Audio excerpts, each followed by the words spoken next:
ও আমার কলিজার যুবক, ও বৃদ্ধ বাবাজি, মা বোনেরা, জীবনে তো গুনাহ কম করো নাই, আমার মাওলার ভয় নিয়ে তওবা করো। আল্লাহর দেওয়া পানি, আল্লাহর দেওয়া বাতাস, আল্লাহর দেওয়া সূর্যের আলো, চাঁদের আলো ভোগ করতেছো, কিন্তু ওগুলো ভোগ কইরা একবারও কি আমার আল্লাহরে হাজিরা দিয়া বলছো লাব্বাইক? আবার আল্লাহর সামনে কি একবারও সিজদায় পড়ে বলছো সুবহানা রাব্বিয়াল আ'লা? ওরে আমার মাওলা, যদি সিজদায় পড়ে যদি একবার ডাক দিতি, আমার মাওলা কুদরতি পা তোর কপালের নিচে ঢুকায় দিয়া বলতো, বান্দা আয়, জীবনে যত গুনাহ করছো তওবা কর, আমি মাফ করে দিব। আমার দরজা ছাড়িয়া কই যাবি? আর দরজা নাই, যেখানে যাবি জাহান্নামের আগুন। আমার রহমতের দরজা ছেড়ে যাইও না রে গোলাম। ওরে দাড়ি কামানেওয়ালা ভাই, জাহান্নামের দরজায় বসে আছো, বেপরদায় গিয়া জাহান্নামের দরজায় বসে আছো, এখনো সময় আছে, ফিরিয়ে আসো আর আমার মালিকের ডাক দাও। অন্তর দিয়া ডাকো আর বলো, হে দয়ার আল্লাহ,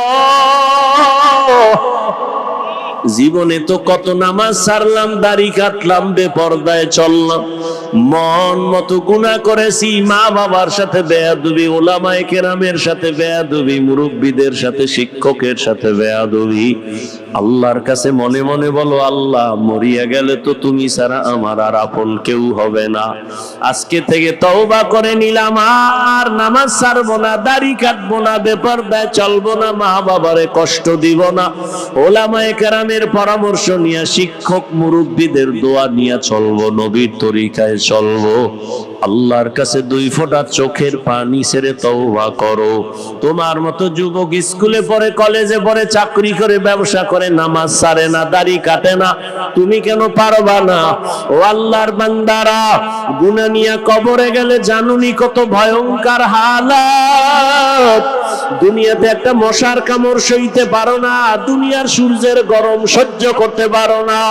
ওরে গুনাহ নিয়ে বেনামাজি অবস্থায় তওবা না করে যদি মরিয়া যাও, ওই কবরে দুই পার্শ্বের মাটির চাপ, ওই কবরে জাহান্নামের আগুনের গরম, সাপ বিচ্ছুর কামড় কেমনে সহ্য করবা? আল্লাহকে মনে মনে বলো, আর চোখের পানি ছেড়ে কাঁদো, আর বলো, আল্লাহ, আর নামাজ ছাড়বো না, আর দাড়ি কাটবো না, বেপরদায় চলবো না। ও দয়ার মালিক, এই ময়দানে তাকায় দেখেন আপনার গোলামরা কেন আসছে, বালুর ভিতরে বসে কি চায়? আয় আল্লাহ, একজনকেও খালি ফিরাইয়া দিয়েন না।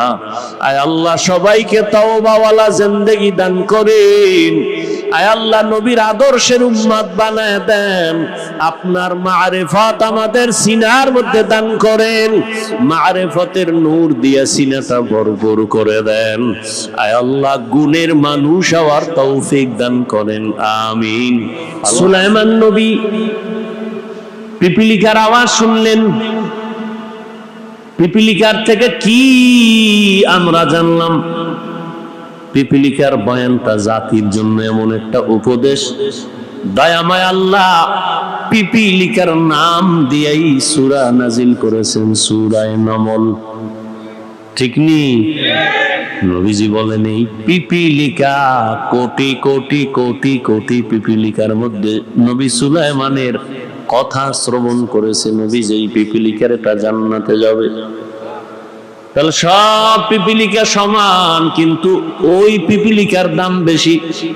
সবাই তো পিপিলিকা, তবে সুলাইমান নবীর পিপিলিকার মতো সব পিপিলিকা দামি না। উযায়ের আলাইহিস সালামের গাধার ঘটনা আছে কোরআনে। ওই গাধা আল্লাহর জান্নাতে যাবে, কুকুর জান্নাতে যাবে। মূসা নবীর ঘটনা আছে সূরার মধ্যে, সূরা বাকারায়। কিয়ামতের দিন এই গরু গাভীটা আল্লাহর জান্নাতে যাবে। সবাই তো মানুষ, কিন্তু সব মানুষ আল্লাহর কাছে দামি না। সবই তো গরু আছে জমিনে, অভাব নাই, কোটি কোটি গরু। মূসা নবীর জীবনের এই গরুটার মতো কোনো গরু দামি না। উট আছে জমিনে ও হাজারো কোটি, কিন্তু রহমাতুল লিল আলামিনের বাহনের মতো দামি উট নিয়ে একটাও না, সালেহ নবীর সোহবত প্রাপ্ত উট নিয়ে একটাও না। ঠিক জমিনে কোটি কোটি মানুষ, হিন্দু আল্লাহর বান্দা, ইহুদিও আল্লাহর বান্দা, খ্রিস্টানও আল্লাহর বান্দা, কিন্তু সবাই আল্লাহর প্রিয় বান্দা না। আল্লাহর প্রিয় বান্দা যারা মুমিন, এজন্য মুফাসসিরিনে কেরাম বলেন সব মানুষ জান্নাতে যাবে না, যারা গুণের মানুষ তারা জান্নাতে যাবে। এবার আমরা বুঝি গুণের মানুষ কাকে বলে। সবাই মানুষ কিন্তু সবাই গুণের মানুষ না, সবাই মানুষ সবাই মুমিন না, সবাই মুমিন সবাই আলেম না, সবাই আলেম তবে সবাই মুফতি না, সবাই মুফতি কিন্তু সবাই মুহাদ্দিস না, সবাই মুহাদ্দিস কিন্তু সবাই মুফাসসির না, সবাই নবী মুসা নবী, ঈসা নবী, ইব্রাহিম নবী, দাউদ নবী, ইউসুফ নবী, কিন্তু সবাই মুহাম্মদের মতো নবী না। মুহাম্মদ নবী, ইউসুফ নবী, দাউদ নবী, ইসমাইল নবী, ব্যবধানটা কোথায়? বলে সব নবী আল্লাহ তাআলার আশিক, আর আমার আল্লাহ নিজে হলেন মুহাম্মদের আশিক। ইমামুল আউয়ালিন আল আখিরিন, বহরে সাদকা রাহমাতাল লিল আলামিন, সাইয়্যিদুল কাউনাইন খাতমুল মুরসালিন, আখিরামত বুদে ফখরুল আউয়ালিন। সবাই নবী সবাই মুহাম্মদের মতো না, বুঝেননি? সবাই তো মানুষ কিন্তু সবাই গুণের মানুষ না। গুণের মানুষ কারা? ভালো করে বুঝবেন। প্রত্যেকটা জিনিস যখন কেউ বানায়, বানানেওয়ালা কোন জিনিস বানাইতে একটা কাজের জন্য বানায়। মাইকওয়ালা মাইক বানানোর সময় একটা কাজের জন্য বানাইছে না কামের জন্য? কথা বলেন না কেন? মাইকের কাজ কি কয়? আওয়াজ দিবে, আস্তে নিয়ে যাবে দূরে জোরে। তাহলে কি বুঝলাম? কয় মাইকওয়ালা মাইক বানাইছে আওয়াজ দেওয়ার জন্য। যেই জিনিসটা যেই কাজের জন্য বানায়, ওই কাজ হলো ওই জিনিসের গুণ। তাহলে মাইক বানাইছে আওয়াজ দেওয়ার জন্য, বলেন মাইকের গুণ কি? আওয়াজ দেওয়া। বাতিওয়ালা বাতি বানাইছে আলো দেওয়ার জন্য, বলেন বাতির গুণ কি? আলো দেওয়া। ঘড়িওয়ালা ঘড়ি বানাইছে টাইম ঠিক মতো দেওয়ার জন্য, বলেন ঘড়ির গুণ কি? পাখাওয়ালা পাখা বানাইছে বাতাস দেওয়ার জন্য, বলেন পাখার গুণ কি? মাইক যদি আওয়াজ না দেয়, বলবে এটারে ভেঙ্গে ফেল, এটা গুণের মাইক না। বাতি যদি আলো না দেয়, বলবে এটারে ভেঙ্গে ফেল, ওটা গুণের বাতি না। যদি পাখায় বাতাস না দেয়, বলে এটারে ভেঙ্গে ফেলে দেয়, ওটা গুণের পাখা না। কি বুঝলেন? আবার বুঝেন, যেই জিনিসটা বানানেওয়ালা কোনো কাজের জন্য বানায়, ওই কাজটাই হলো ওই জিনিসের গুণ। এবার বলেন, মানুষ নামের জিনিসটা আমার মালিক কেন বানাইছেন? বিড়ি টানার জন্য? আলেমের বিরোধিতা করার জন্য? ওয়ামা খালাকতুল জিন্না ওয়াল ইনসা ইল্লা লিয়াবুদুন।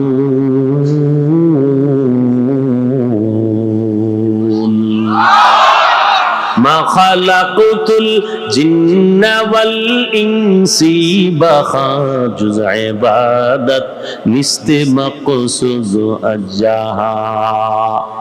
আল্লাহ বলেন, আমি মানুষের জিন বানাবার একমাত্র কারণ ইবাদত। কি?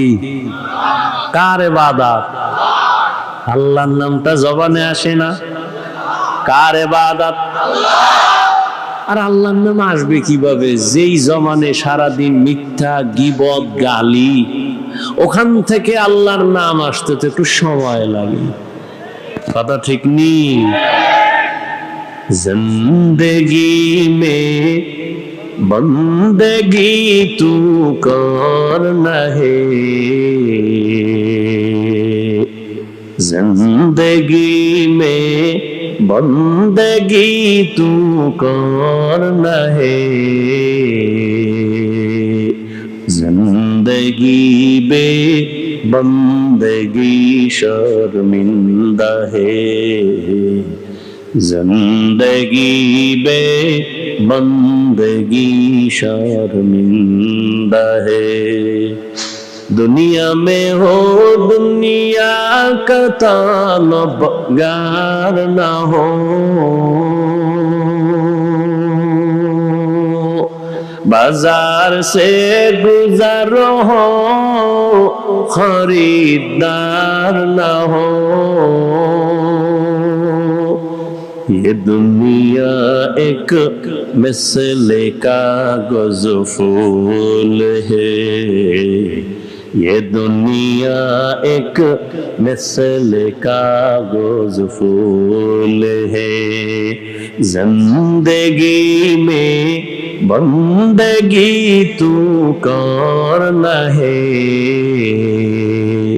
जिंदगी में बंदगी तू करना है, जिंदगी बे बंदगी शर्मिंदा है, जिंदगी बे बंदगी शर्मिंदा है।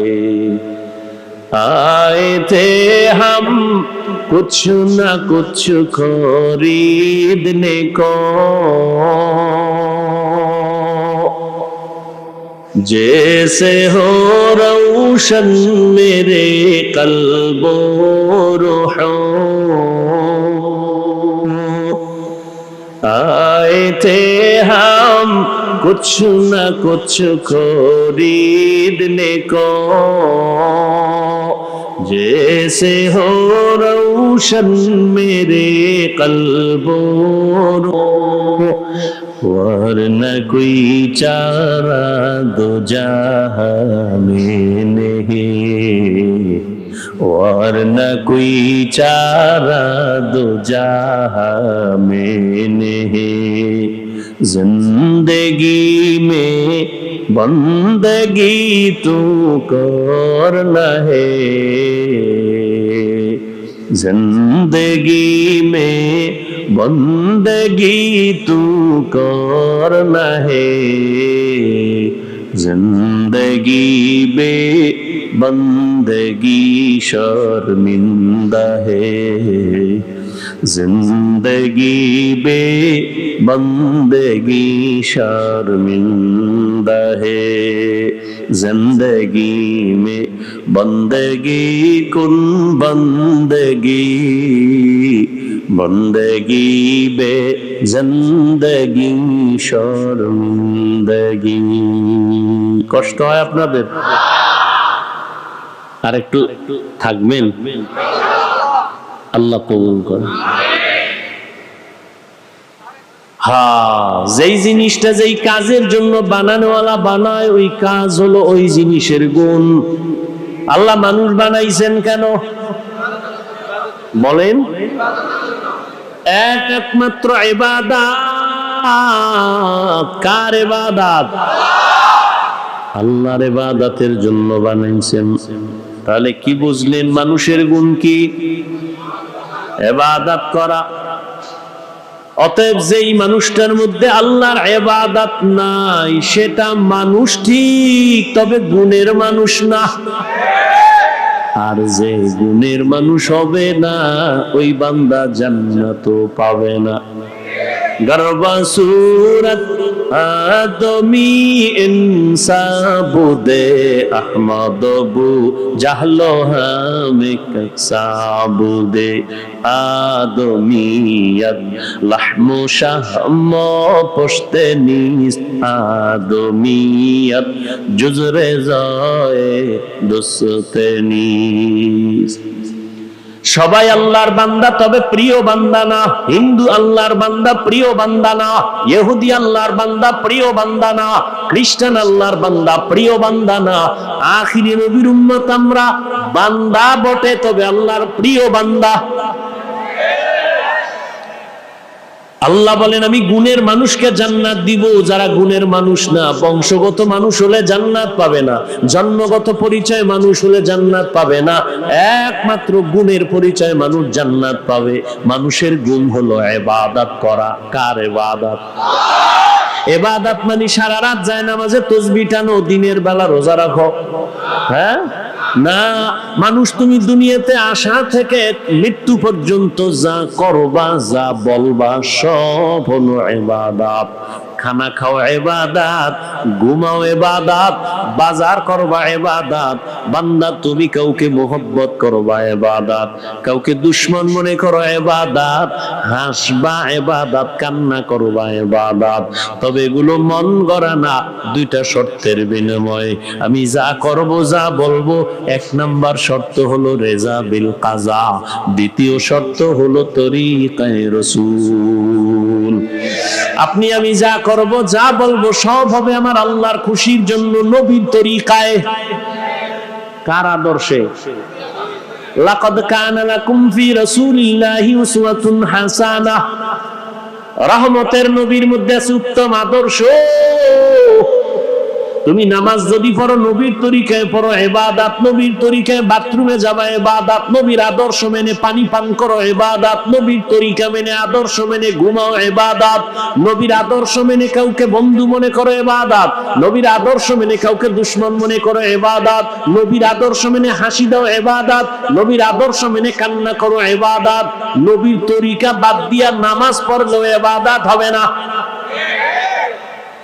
নবীজির তরিকা আদর্শ বাদ দিয়ে বান্দা রোজা রাখবা, ইবাদত হবে না। ও যুবক, একটু আমাকে জবাব দাও, আমার নবীজির আদর্শ থেকে দামি আর আদর্শ কারো কাছে আসেনি? যদি কেউ দাঁড়ায় বলতে পারো হাফিজ ভাই, মদিনার নবীর আদর্শ থেকে শেখ মুজিবুর রহমান সাহেবের আদর্শ বড় ভালো, আল্লাহর জাতের কসম আমি নবীরটা বাদ দিয়া শেখ মুজিবেরটা নিব। কেউ যদি দাঁড়ায় বলতে পারো মদিনার নবীর আদর্শ থেকে জিয়াউর রহমান সাহেবের আদর্শ ভালো, আমি মদিনার নবীরটা বাদ দিয়া জিয়া সাহেবেরটা নিব, পারবি? ওরে বাবা, জিয়া কেন, শেখ মুজিব সাহেব কেন? এই জমিনে আরো কত পণ্ডিত ছিল। আব্রাহাম লিঙ্কনের আদর্শ, মাও সেতুনের আদর্শ, লেনিনের আদর্শ, কার্ল মার্কসের আদর্শ। এক কথায় জবাব, দুনিয়াতে সব আদর্শগুলো হলো নাপাক, একমাত্র মদিনাওয়ালা নবীর আদর্শই হলো পাক। নবীর আদর্শ কেমন পাক, আর দুনিয়ার সব মানুষের আদর্শ কেন না পাক? দুনিয়ার মানুষ আদর্শ বানিয়ে গেছি, আইয়া আইয়া একদল কায়দারে পরিবর্তন করো, সংশোধন করো। কিন্তু আল্লাহ যে নবীর দিয়ে আদর্শ দিছেন, কিয়ামত পর্যন্ত কোনো পরিবর্তন লাগবে না। নবীর আদর্শ কত সুন্দর। আঙ্গুলের নখগুলো কেমনে কাটবা, সেখানেও নবীর আদর্শ আছে। কেমনে নখ রাখবা, সেখানে নবীর আদর্শ। কেমনে তুমি টুপি পরবা, নবীর আদর্শ। কেমনে জুতা পরবা, এখানেও নবীর আদর্শ আসেনি? আর কোন পণ্ডিতের আদর্শের মধ্যে জুতা পরার নিয়ম আসেনি? আছে? নাই। ঘরে ঢুকবা কেমনে, নবীর আদর্শ। বের হইবা কেমনে, নবীর আদর্শ। খানার লোকমা কেমনে মুখে দিবা, নবীর আদর্শ। পানি কেমনে পান করবা, নবীর আদর্শ। পৃথিবীর আর কোন পণ্ডিতের এইরকম আদর্শ নাই যে কেমনে পানি পান করব। সরকারি অর্থ মন্ত্রণালয় থেকে আপনাদের পাগলা এলাকায় মাদ্রাসায় 100 টন গম দিল, চাল দিল, ডাল দিল, এগুলি ভাত পাকায় খাবি।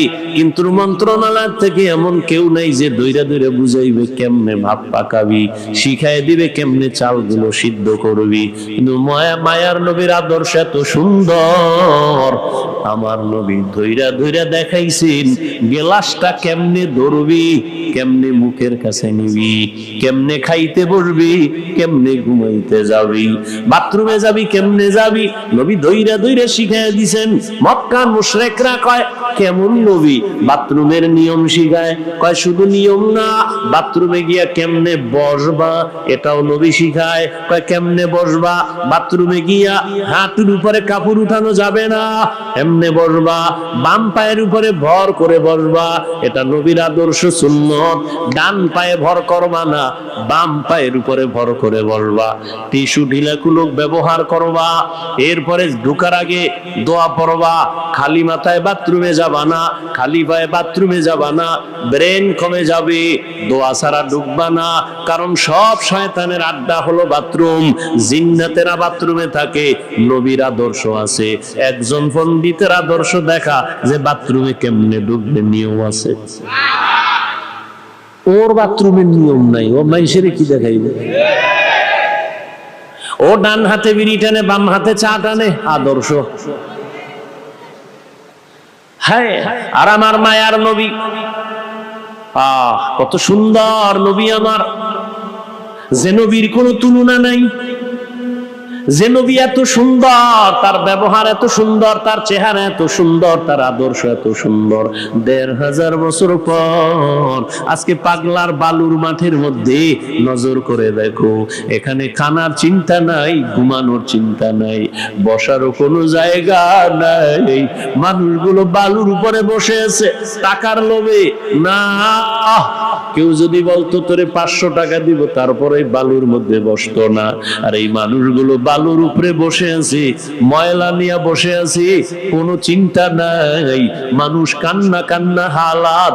এতগুলো মানুষ নিয়ন্ত্রণের জন্য কোনো র্যাব নাই, কোনো পুলিশ নাই, কোনো আর্মি নাই, কোনো বিডিআর নাই, কোনো আওয়াজ নাই, কোনো মারপিট নাই, খানা নিয়ে কারাকারি নাই। একটা অনুষ্ঠান দুনিয়ার নেতারা যখন করে, কত টাকা, কত নাস্তা, কত ভিডাভিডি, কত চেয়ার বাতাসে উড়ে। আবার নিয়ন্ত্রণের জন্য র্যাবও হিমশিম খায়, পুলিশও হিমশিম খায়। আর এই ময়দানের দিকে তাকায় দেখ, এটা কেমন সুন্দর এক বেহেশতের বাগান, আমার মদিনাওয়ালা নবীর আদর্শের ফুটন্ত গোলাপ, আমার মায়ার নবীর আদর্শের ফুটন্ত গোলাপ। বালুর মধ্যে বৈশাও মানুষের দিলটা কত নরম। ক্ষুধা আছে এখনো, কিন্তু রাতের খানা অনেকে খায় নাই। হ্যাঁ, রাতের খানা খায় নাই, কখন বাড়ি যাবে? অন্য জায়গায় গেলে দীর্ঘ টাইম, এখন বাজে 12টার কাছাকাছি, হয়তো স্ত্রী টেলিফোন করতো, না হয় নিজে ফোন কইরা কইতো, বউ কই আছো, ছেলে মেয়ে খাইছিনি, ঘুমাইছিনি, আমার আসতে একটু দেরি হইতেছে। কিন্তু এখানে বৈশা মনে হয় যেন বাড়ির কোনো চিন্তা নাই, গাড়ির কোনো চিন্তা নাই, স্ত্রীর কোনো চিন্তা নাই, অন্তরের মধ্যে দুনিয়ার কোনো চিন্তা নাই।